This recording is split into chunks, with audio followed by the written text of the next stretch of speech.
오늘 내 말씀을 전하면서 지난주 말씀을 마치고 난 이후에 제 마음속에 좀 강하게 들었던 생각이 이 율법과 이 복음에 대해서 주님을 처음으로 믿는 분들, 신앙생활을 처음 하는 분들에게 들릴 수 있었으면 좋겠다.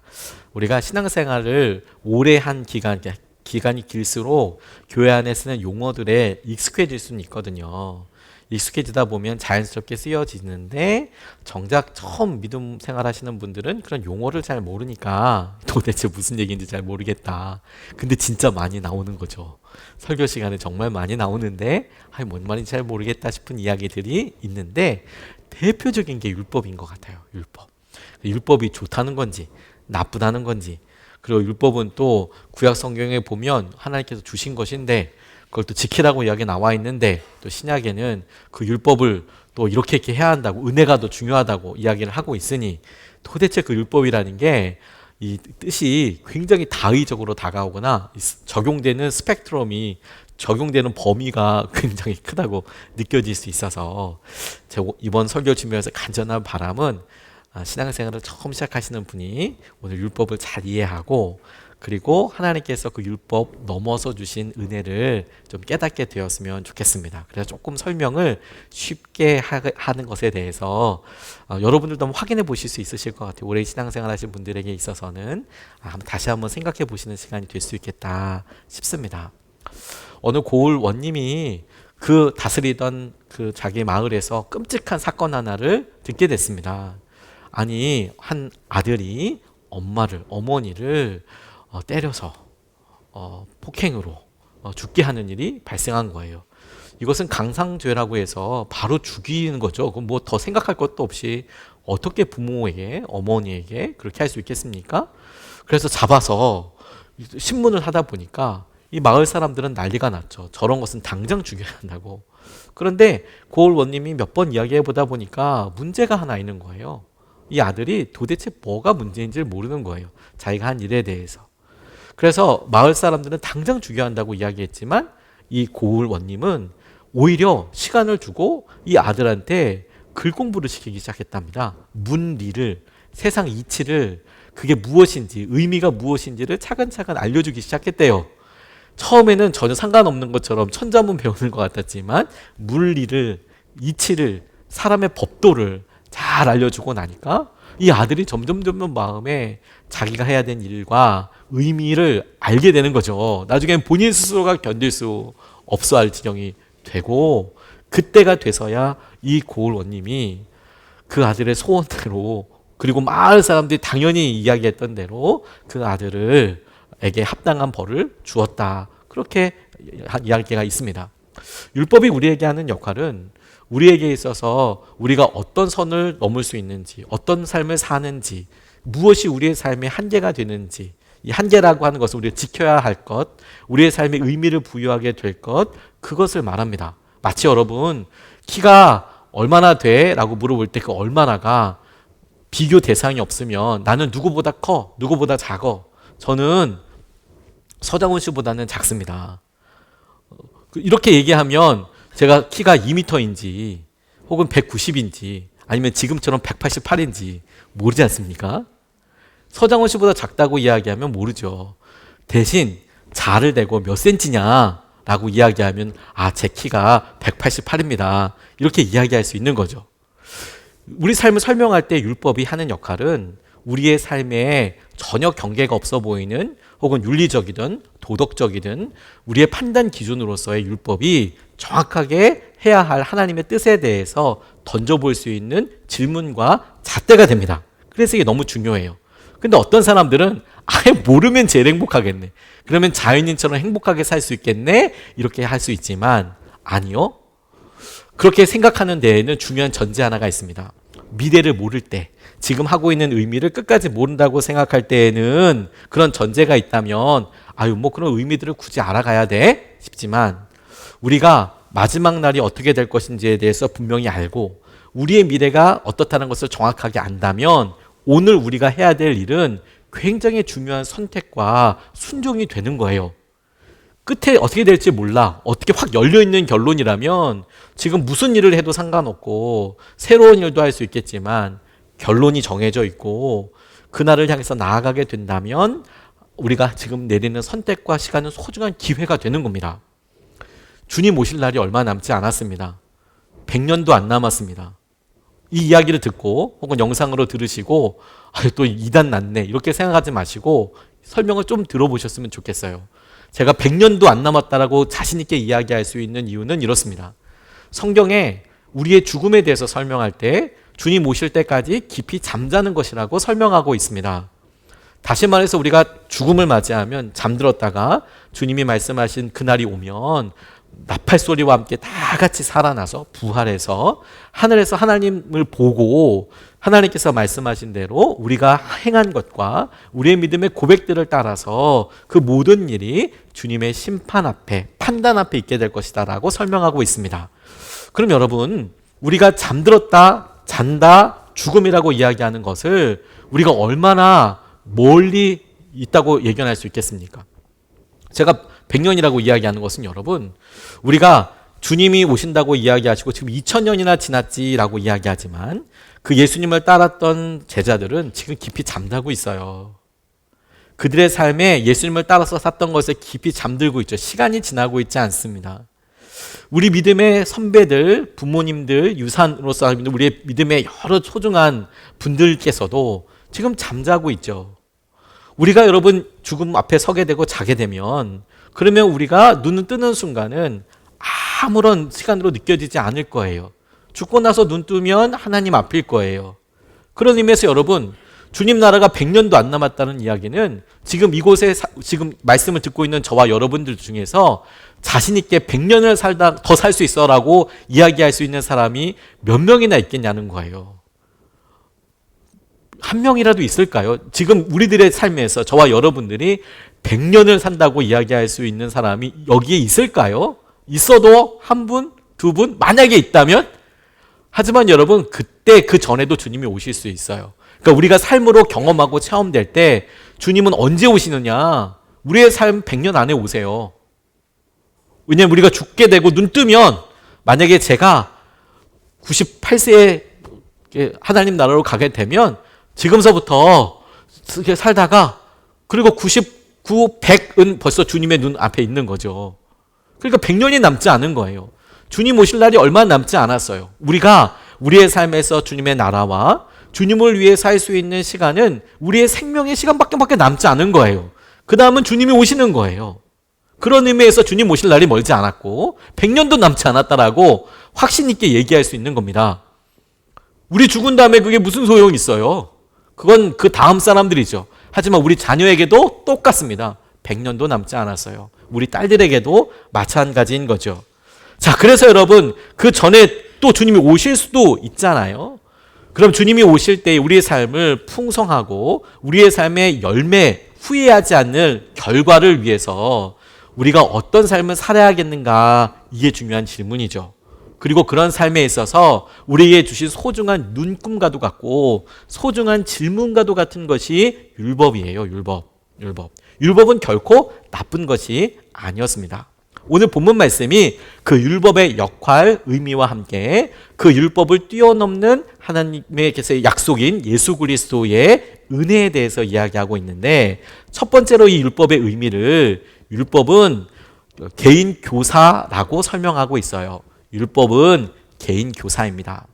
21절로 25절까지의 말씀을 보면 이렇게 증거하고 있어요. 그렇다면 율법은 하나님의 약속과는 반대되는 것입니까? 그렇지 않습니다. 그 중개자가 준 율법이 생명을 줄 수 있는 것이었다면 의롭게 됨은 분명히 율법에서 생겼을 것입니다. 그러나 성경은 모든 것이 죄 아래에 갇혔다고 말합니다. 그것은 약속하신 것을 예수 그리스도를 믿는 믿음에 근거하여 믿는 사람들에게 주시려고 한 것입니다. 믿음이 오기 전에는 우리는 율법의 감시를 받으면서 장차 올 믿음이 나타날 때까지 갇혀 있었습니다. 그래서 율법은 그리스도께서 오실 때까지 우리에게 개인 교사 역할을 하였습니다. 그것은 우리로 하여금 믿음으로 의롭다고 하심을 받게 하시려는 것입니다. 그런데 그 믿음이 이미 왔으므로 우리가 이제는 개인 교사 아래에 있지 않습니다. 율법은 개인 교사와 같고 그 율법의 완성으로 오신 예수님 때문에 우리는 은혜를 누리는 사람이 되었습니다 라는 설명을 하고 있는데, 율법이 무엇인가 하는 거예요. 율법은 모세오경을 중심으로 이야기합니다. 창세기, 출애굽기, 레위기, 민수기, 신명기, 성경에 펼쳐보면 제일 앞에 있는 5개 말씀이 하나님께서 모세, 오늘 본문 말씀에는 중재자라고 나와 있는데, 모세에게 이스라엘 백성들을 다스리고 이스라엘 백성들에게 질서가 되는 일들을 말씀으로 주셨고, 모세가 기록했어요. 창조는 창세기에, 그리고 출애굽 이후에 이집트에서 나온 것은, 그리고 어떤 삶을 살아야 하는지, 어떻게 예배해야 하는지 레위기에, 그간에 있었던 여러 일들은 민수기에 사람들 누구 있는지를 포함해서, 그리고 모세가 설교하고 마무리하는 것을 신명기에 각각 그곳에 하나님을 어떻게 사랑해야 할지, 어떻게 예배해야 할지, 질서는 어떻게 지켜야 할지, 사람 사이의 갈등은 어떻게 해야 하는지에 대해서 꼼꼼히 자세하게 써 놓았습니다. 그럼에도 불구하고 여러분, 꼼꼼하게 자세하게 써놨다고 하지만 모든 삶의 케이스 바이 케이스, 케바케, 모든 삶의 경우의 수를 다 설명하기는 어렵겠죠. 시대도 바뀌고 문화도 바뀌지 않았겠습니까? 그러니 여러분, 우리가 생각할 때 율법이라고 이야기할 때 이 율법을 처음으로 주신 이유는 이스라엘 백성들에게 하나님께 다가갈 수 있는 방법. 왜냐하면 이스라엘 백성들이 자기가 하는 일의 의미를 몰라요. 그게 하나님을 배신하는 것인지도 모르고 하나님을 욕되게 하는 건지도 모르고 그냥 그렇게 편한 대로 살아요. 그래서 하나님께서 출애굽기를 보면 이스라엘 백성들이 처음에 무슨 일해도 처음에는 냅둡니다. 그런데 마라가 쓴물이란 뜻인데, 물이 없는 것을 놓고 불평하다가 단물로, 먹을 수 있는 물로 바꿔주시는 사건을 하게 하신 이후에 이스라엘 백성들과 처음으로 언약을 맺으세요. 이렇게 하면 너희들 복 주겠다. 그렇게 언약을 맺으신 다음에, 율법의 초기 형태겠죠. 그리고 그 다음서부터는 말씀대로 살면, 하나님 말씀대로 살면 복 주시고 은혜를 주시고 인도해 주시지만, 그렇지 않을 경우에는 회초리를 들어서 그들의 삶을 개입하셨어요. 이끄셨어요. 심지어 벌 주셨어요. 그래서 이끌어 가셨어요. 말씀과 약속을 먼저 한 이후에 그것이 이스라엘 백성들과 소통하고 하나님의 뜻을 알아가게 되는 굉장히 중요한 통로가 되었습니다. 근데 여기서 또 하나, 우리가 현재 우리를 생각해 보면 관습법이라는 게 있죠. 혹은 판례라는 게 있습니다. 우리가 그 변호사 되시고 또 법 공부하시는 분들 보면 헌법 공부하고 이런 것은 어렵지가 않대요. 뭐 우리 수준에는 어렵지요. 근데 이제 법을 공부하시는 분들에게는 별로 어렵지가 않대요. 헌법책이 이렇게 두껍거든요. 그러면 이거는 법을 공부하시는 변호사가 되고 싶은 분들만 공부하는 게 아니라 외무고시 보는 사람도, 뭐 행정고시 보는 사람들도 헌법은 다 공부합니다. 다 공부해요. 헌법 자체가 두껍긴 하지만 별로 그렇게 어렵진 않답니다. 달달 외우시는 분들도 여럿 있대요. 뭐가 어렵냐면 판례집이에요. 판례집. 판례집이 뭐냐면 헌법뿐만이 아니라 민법이 있고 상법이 있고 그런 법들이 적용돼서 어떻게 결정됐는지를 보면 그 다음에는 그게 일종의 법이 되잖아요. 이스라엘에게 있어서도 하나님의 법이 정해졌어요. 그런데 그들이 광야를 살 때, 가나안 땅에 왔을 때, 혹은 왕을 세웠을 때, 그 이후에 포로기를 갔을 때 상황들마다 그것이 어떻게 적용되는지에 대한 판례들이 있을 거 아닙니까? 그게 점점 많아지는 거예요. 예를 들어서 얼마나 유월절 때는 안식일 때는 걸어도 돼요. 성경에는 그냥 일하지 말라고 쓰여져 있거든요. 자, 어디까지를 일이라고 정하고 어디까지를 일 아니라고 정할 거냐의 기준이 없어요. 그러면 그걸 정해야 될 거 아닙니까? 자, 그게 또 하나 추가됐어요. 그리고 시기때가 지나면서 또 추가가 되고요. 이런 것들이 점점 다가왔죠. 많이 생긴다는 것은 적어도 혼란과 어려움을 피하기 위해서, 질서를 주기 위해서 그렇게 만들어진 거거든요. 근데 점점 이런 것들이 많아지다 보니 이걸 알 수 있는 사람들도 소수가 될 뿐만 아니라 이것을 지키기 위해서는 정말 힘든 삶이 되는 것이죠. 자, 그렇다고 하더라도 율법 자체가 처음부터 나빴다고 이야기는 할 수는 없어요. 율법이 있어야 우리가 어떤 삶을 살고 있는지를 지키고 알아가고 보게 되는 것이죠. 우리가 조금만 역사를 생각해봐도 이것에 대해서 굉장히 흥미로운 사실 한 가지를 발견할 수 있는데, 이 시대에 비교해서 알 수 있는 것은 이슬람들이 지금도 샤리아라는 꿀한 그들의 경전에 있는 명령을 그대로 지키는 강경 이슬람 사람들이 있어요. 그래서 빵을 훔치면 손목을 자른다든지 뭐 이런 일들을 지금도 하고 투석형을 하기도 하고 지금도 합니다. 그들에게 있어서는 헌법이나 민법이나 모든 법보다도 샤리아라는 꾸란의 법이 더 상위법이에요. 그런데 여러분, 저희들도, 우리들도, 서양의 모든 사람들도 이렇게 성경의 말씀이, 성경의 전통이 모든 사람들의 법이었던 때가 그리 멀지 않았어요. 최근까지도 그렇게 지켜왔었어요. 그런데 더 사회가 현대화되고 그리고 더 세밀해지기 시작하면서 점점 국가법과 그리고 종교로서의 어떤 전통들이 분리되기 시작을 했어요. 현대사회에 넘어오면서 일어나게 된, 산업혁명 이후에 일어나게 된 일들 중에 특징 중에 한 가지입니다. 그럼에도 불구하고 여러분, 문화 자체가 기독교 문화를 갖고 있는 나라들은 그 기독교 성경 말씀대로 살기도 하고 가르쳤고 그렇게 실제로 살았어요. 그게 해체된 지가 얼마 되지 않았어요. 우리가 지금 살고 있는 것은 그렇죠. 그러니까 우리가 지금 보면서 율법이라는 걸 이해할 때 율법을 보면서 율법은 무조건 나쁜 것, 없어져야 될 것이라고 생각할 게 아니라 율법을 왜 주셨나? 우리 삶의 기준과 우리 삶의 목적을 명확하게 하기 위해서 보여지게 되는 거죠. 기준이 정해야 그걸 놓고 이제 이야기를 할 수 있을 거 아닙니까? 더군다나 이 율법은 개인 교사와 같이 일을 한대요. 우리에게 각각 알려주는 거죠. 이스라엘 백성들이 방황하던 그것이 나와 있는 민수기에 보면 이스라엘 백성들이 구름을 보고 따라다녔습니다. 하나님께서 성막에서부터 떠오르는 구름을 통해서 이스라엘 백성들을 인도하셨는데, 이때 재밌는 것 한 가지가 있어요. 그걸 보고 높이 뜨면 사람들이 짐 싸고 움직이면 이동했거든요. 그러면 나팔도 불었어요. 그런데 흥미로운 사실은 뭐냐면, 구름을 가지고 이스라엘 백성을 인도한다고 했을 때 제가 광야를 가보니까 구름이 정말 많더라는 거예요. 정말 많아요. 돌이 진짜 많고 구름이 많아요. 그럼 어디서부터 구름을 따라가야 하나? 누구나 다 구름은 볼 수 있잖아요. 눈 뜨면. 그래서 성막에서부터 떠오르는 구름이라고 이야기하고 있고, 그걸 쉐키나라고도 이야기하는데, 그 구름을 보고 움직이는데 그 구름은 누가 봐도 볼 수 있잖아요. 모세만 볼 수 있는 게 아니잖아요. 그러니까 아침에 눈 떠서 이스라엘 백성들은 뭘 했을까요? 하늘 봤을 거예요. 하늘 중에서 뭐 봤을까요? 성막 쪽을 바라보면서 구름 봤을 거예요. 자, 구름이 높이 떴어요. 뭐 해야 될까요? 옆집에 가서 물어봐야 되나요?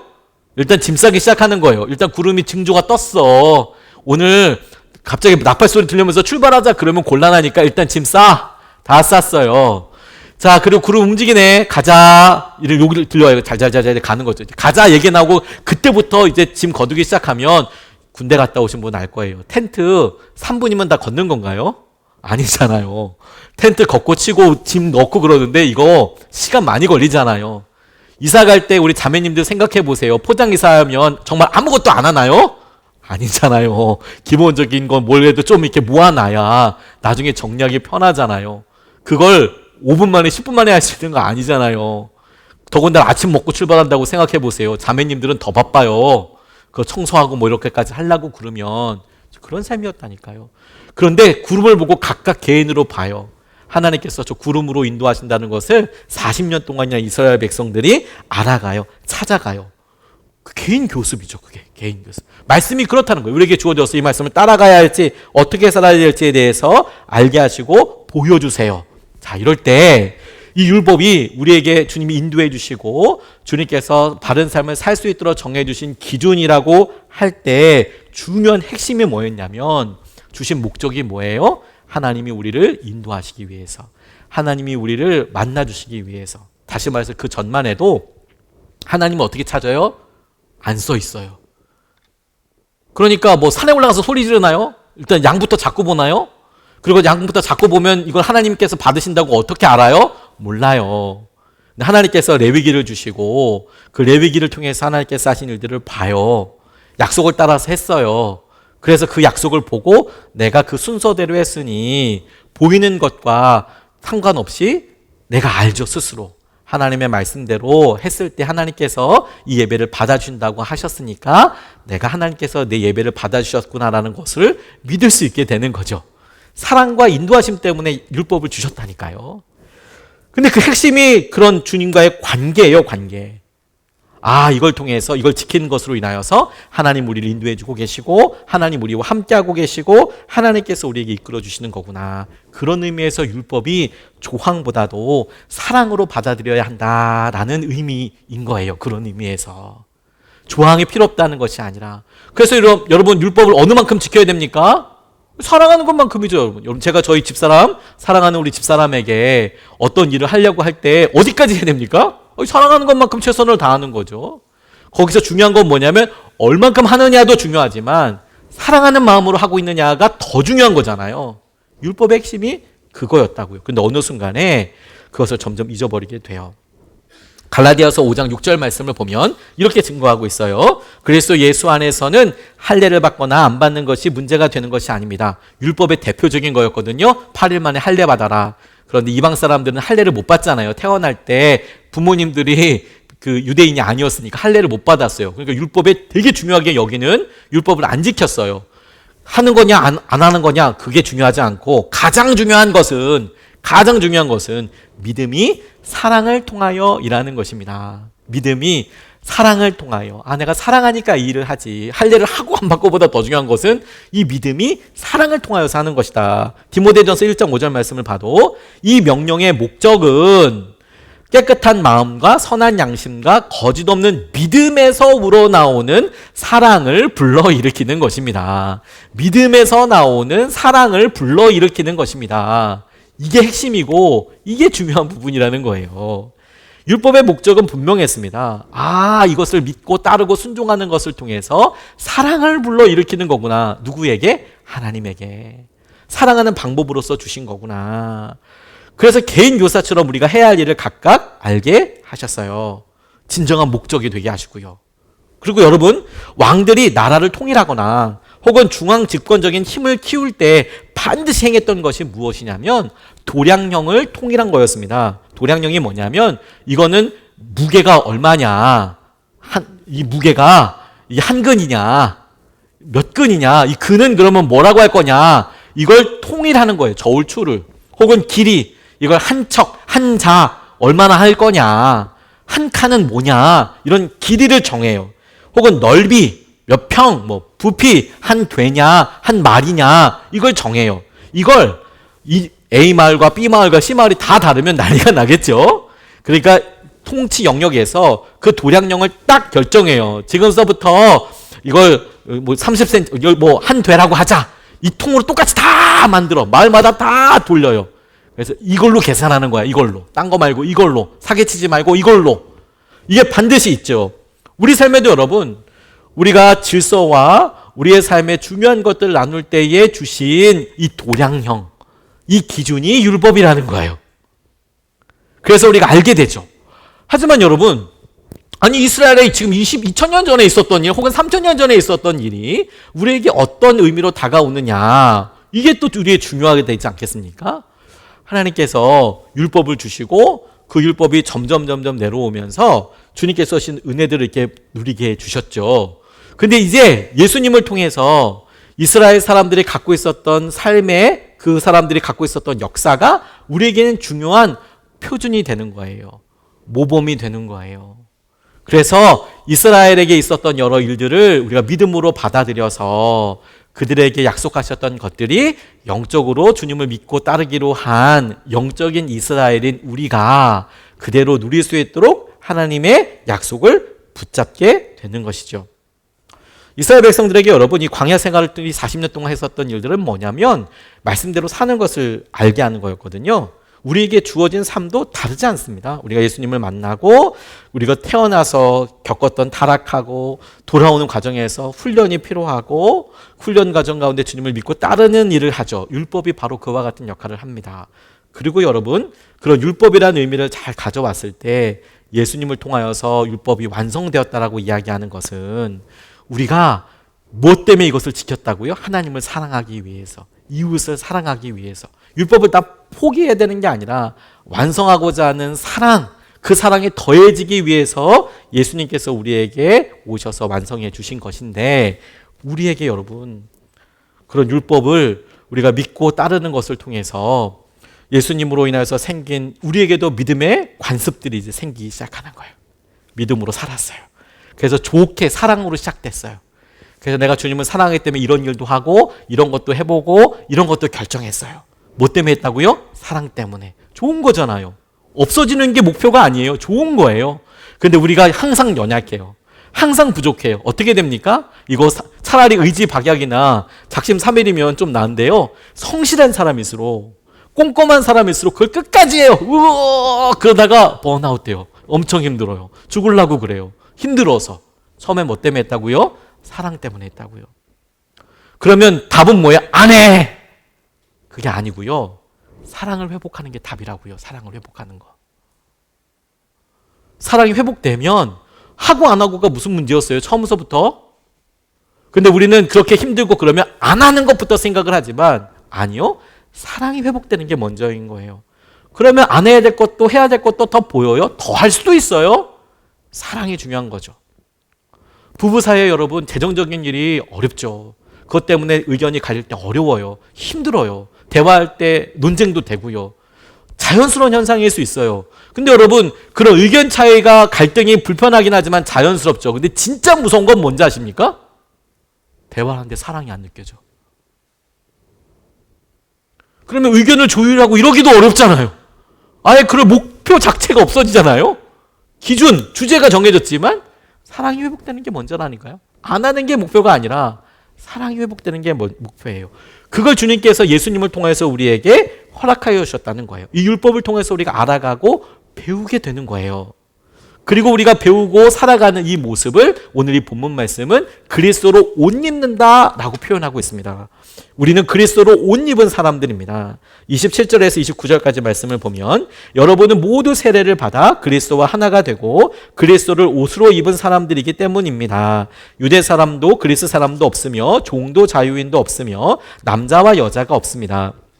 여러분 모두가 그리스도 예수 안에서 하나이기 때문입니다. 여러분이 그리스도께 속한 사람이면 여러분은 아브라함의 후손이요 약속을 따라 정해진 상속자들입니다 라고 이야기합니다.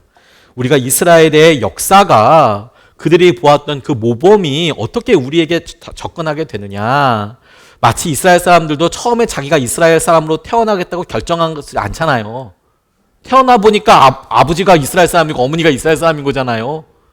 그렇죠. 그렇게 태어난 것처럼 우리가 세례를 통해서 주님 앞에서 우리의 과거가 죽고 이제는 이스라엘 사람들이 하나님을 믿고 따랐던 것처럼 우리도 믿음으로 그와 같이 살겠다고 결정하는 새로운 삶을 우리가 살기로 결정한 거예요. 그게 뭐예요? 그게 세례예요. 여러분들 세례 받은 사람들이에요. 새로운 삶을 살기로 결정한 사람들이라고요. 내가 언제가 아니라 세례 받은 사람이에요. 세례 받은 사람. 우리는 세례받은 사람이고 어려움이 있을 때 흔들릴 때마다 떠올려야 돼요. 우리는 세례받은 사람이에요. 우리는 과거를 죽었다고 선포하고 새로운 삶을 살겠다고 결정한 사람들입니다. 그리고 하나님께서도 그와 같은 일을 우리에게 다짐해 주신 거예요. 성령이 우리 가운데 오셔서 너가 죽은 것을 내가 인정하고 네가 다시 사는 삶에 대해서 함께해 주시마라고 약속해 주신 거예요. 우리가 세례받은 사람으로 사는 게 어렵습니까? 쉬운 일이에요. 엄청 쉬워요. 제가 여러분 결혼한 사람입니다라고 밝히는 것이 어려운 일입니까? 전혀 아니죠. 거짓말도 아니고 저 실제로 결혼도 했고 쉬운 일이죠. 결혼한 저에게는 아주 쉬운 일입니다. 오히려 제가 결혼하지 않은 것처럼 행동하는 것이 더 불편하고 어려운 일이고 나아가 심각하게 어떤 유혹 앞에 있다라고 그 위기인 거죠. 오히려 그때가. 제가 어디 가서 총각인 것처럼 돌아다닌다고 생각해 보세요. 그러면 곤란하죠. 그렇죠? 오히려 저는 결혼한 사람이라고 어디 가서 자연스럽게 밝히고 알고 사람들과 이야기를 하겠죠. 오랜 동안 이야기할 수도 있을 겁니다. 세례받은 것이 그와 같은 거예요. 내가 주님과 함께 그런 날을 맞았어. 그날 우리가 얼마나 각각 준비되어 있는지 각각 우리가 다 다를 수는 있지만 적어도 우리와 함께 그 세례를 보아주시고 세례를 통해서 약속해 주신 그 하나님은 우리를 예수님을 통해서 봐주기로 결정하셨어요. 마치 여러분 제가 저희 집사람을 사랑하는 아내로 보고 바뀐 건 아무것도 없잖아요. 사랑하던 사람에서 아내로 보고 아내로 대하고 아내의 권리가 있고 아내의 여러 가지 것들이 있는 것처럼 뭐 저도 마찬가지죠. 남자가 아니라 어떤 한 형제가 아니라 남편으로서 사랑하고 책임져야 될 사람으로서 저희 아내에게 전 당연히 그렇게 있죠. 우리가 자신이 하나님에 대해서 어떤 삶의 마음이어도 하나님은 우리를 놀라운 세례를 통해서 놀랍게 우리를 당신의 자녀로서 당신의 사람으로서 우리를 인정해 주셨어요. 그 기준이 예수님입니다. 이러한 하나님의 결정을 우리가 마음속에 깨닫게 되는 순간, 그게 아이러니하게도 우리에게 있어서 우리가 가장 힘들고 어려운 순간에 깨닫게 돼요. 이거 평안하고 좋을 때 깨달으면 얼마나 좋을까요? 우리가 그리스도로 옷 입고 있다는 것을 좀 멀쩡할 때, 좋을 때 깨달으면 진짜 좋은데, 대부분 아이러니하게도 이 진리가 어려울 때에만 해당되는 게 아님에도 불구하고 우리가 이 사실을 아는 것은 마치 우리에게 아내가 소중해. 언제 느끼죠? 아내가 없을 때. 자녀들이 소중해. 언제 알죠? 아이들이 멀리 있을 때. 보고 싶다. 마치 그게 없으면 너무 소중하고 너무 중요하다는 걸 아는 것처럼, 하나님의 은혜가 덮여있을 때 알면 참 좋은데 그때는 몰라요? 근데 이 은혜가 싹 사라진 것처럼 보여요. 당연한 게 싹 사라진 것처럼 보여요. 그러면 진짜 어려워지죠? 그때 알아요. 이게 은혜인 거구나. 내 힘으로 된 게 아니었던 거구나. 아이러니하게도 그래요. 율법은 우리에게 법에 어떻게 질문해야 될지 결정할 뿐만 아니라 이것을 철저히 지키려고 하면 할수록 우리에게 우리의 한계를 명확하게 보여주게 됩니다. 이거 안 되는구나. 잘 안 되는구나. 우리 힘으로 해보려고 하니까 잘 안 되는 거구나. 잘 안 되는 거구나. 성실한 사람들이 고민하고 염려하는 게, 여러분, 남편으로서 어떤 분이 열심히 하려고 하는데 아내가 힘들어하는 거 보니까 애도 좀 많이 도와주고 싶은 거예요. 애들도 아내한테 표현은 다 못하지만 애 보느라고 아내가 힘드니까 아침에 나갈 때 신경이라도 덜 쓰게 해주려고 이렇게 뭐 옷도 좀 자기가 알아서 챙겨서 입고 얼른 나가서 하고 얼른 또 돌아오려고 하고 막 힘겹게 그렇게 해요. 근데 여러분, 처음에는 그렇게 시작했어요. 근데 아내도 처음에는 좋은 마음으로 이렇게 하지만 하루 종일 아이를 보고 있다 보면 힘들 수 있잖아요. 기다리는 것만 이제 계속 기다리는 거. 남편 언제 오나, 남편 언제 오나 기다려요. 당연히 그렇겠죠. 그래서 왔는데 하루가 힘들었으니까 아내도 자기 말을 이야기할 거고, 남편도 만만치 않은 하루를 보냈으니까 이야기하겠죠. 그런데 그것이 하루가 되고 한 주가 되고 한 달이 되고 6개월이 되고 1년이 되면 어느 순간에 오늘은 조금 쉬고 싶다. 그래서 여러분, 다 이렇게 끝나고 마치고 왔지만 어느 순간에 이렇게 차 몰고 왔다가 아내가 힘들 거 정 알지만 주차장에 혼자 앉아서 나 15분만 30분만 잠깐 입고 가고 싶다. 혹은 아내도 이렇게 좀 힘들고 어렵고 하는데 남편에게 이런 일을 해주고 싶었는데 말이라도 좀 곱게 해주면 좋겠지만 참 마음이 어렵고 힘들어서 힘들고 어렵다, 이런 생각을 할 수 있잖아요. 그런데 성실하고 열심히 하는 사람들은 자기가 그런 마음을 품었다는 거나 자기가 그런 삶을 살았다는 것 때문에 괴로워해요. 힘들어해요. 그러면 그럴 때 답은 안 해. 아무것도 안 해. 이게 아니고 사랑을 회복하는 거잖아요. 내가 이거 왜 했지? 그럼 그때 제일 중요한 것은 아내한테 가서, 남편한테 가서 사랑한다고 말하는 것부터일 것 같아요. 내가 얼마나 당신을 사랑하고 있는지. 하나님께도 마찬가지라는 거예요. 왜냐하면 하나님은 여전히 우리에게 우리를 그리스도 예수님을 통해서 보아주고 계시니까요. 그런데 우리가 죄를 지을 수밖에 없고 벗어날 수 없는 삶이라는 걸 절박하게 깨달은 후에야 비로소 우리를 대신해서 죽으신 주님의 은혜가 필요하다는 것을, 새 생명이 필요하다는 것을 그때서야 고백해요. 우리가 이렇게 연약해요. 근데 놀라운 것은 그렇게 고백할 때 하나님께서는 외면하지 않으세요. 우리를 위해서 주신 은혜와 주의 말씀이 오히려 거꾸로 실제가 됩니다.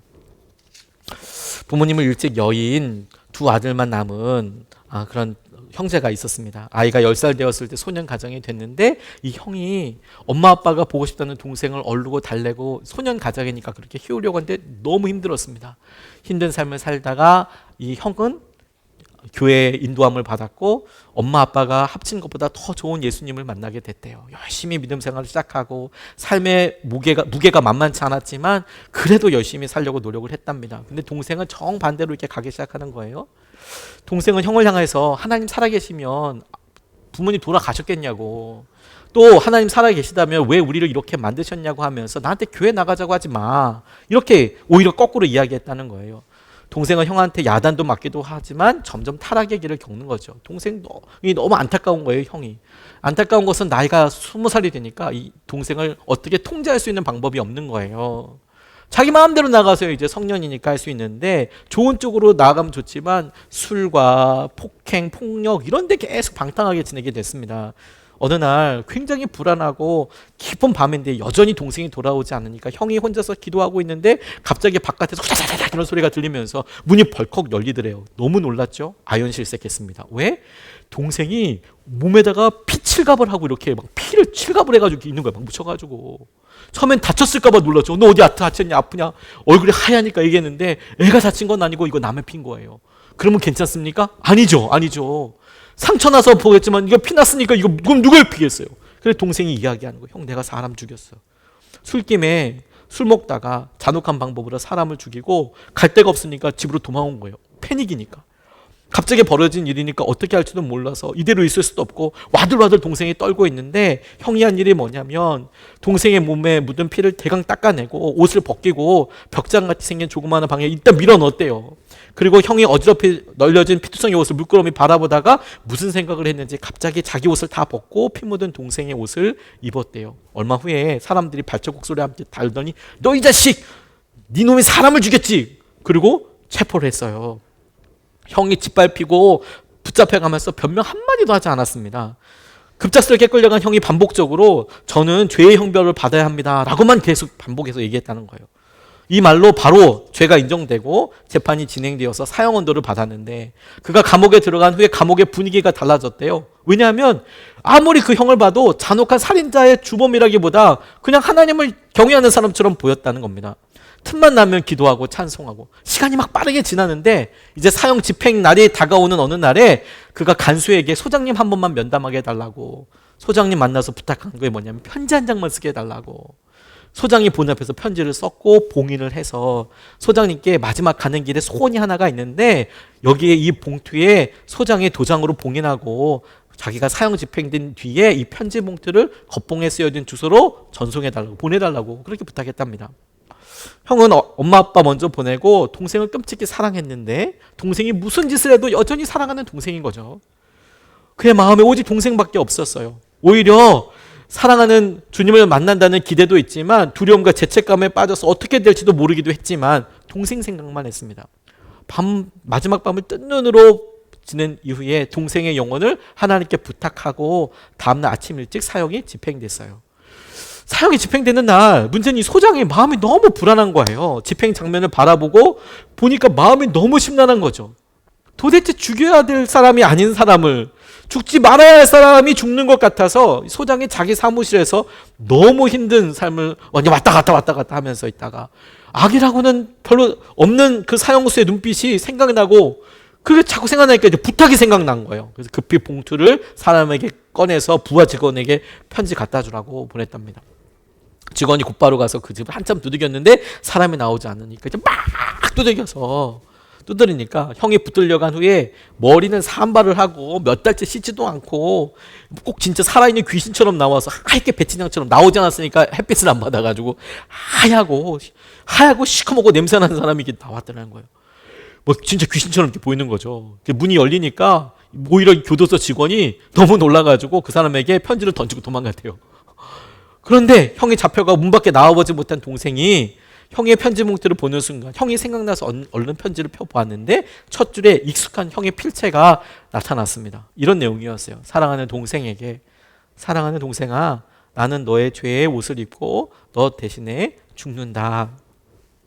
무슨 말인지 처음엔 감이 안 왔대요. 또다시 읽었어요. 나중에 이게 무슨 말인지 이게 의미가 딱 다가오니까 짐승처럼 괴성을 지르면서 이러면서 안 된다고 우리 형 죽으면 안 된다고 문짝을 치고 편지를 옮겨주지 일단 뛰어나갔대요. 어디를 가야 할지 몰라서 막 돌아다니다가 도시를 헤매다가 가까스로 여러 시간이 흐른 뒤에 도착한 곳이 교도소였어요. 그가 교도소 철창문을 붙들고 내 형 내놔!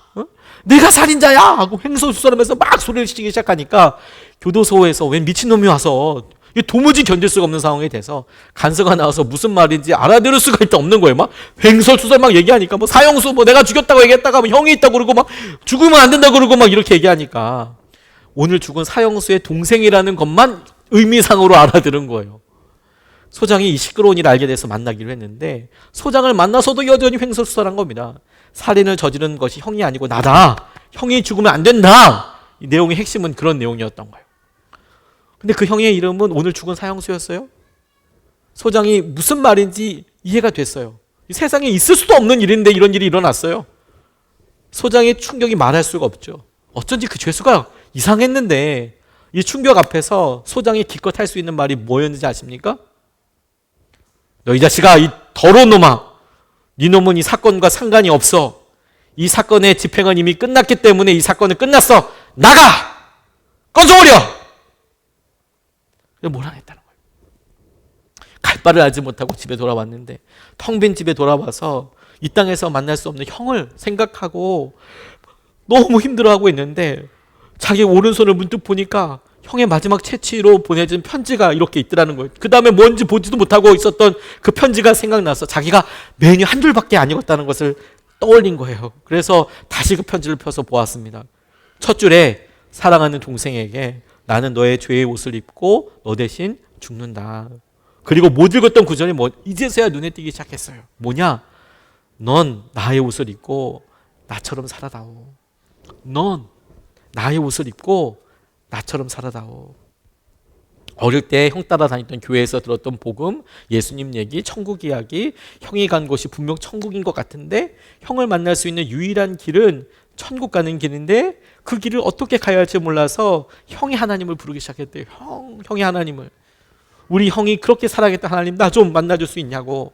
나는 형 없이 살 수 없으니까 형 좀 만나게 해달라고 소리치는데 그가 그렇게 소리치고 울부짖다가 그의 형을 통해 십자가의 복음을 알게 됐어요.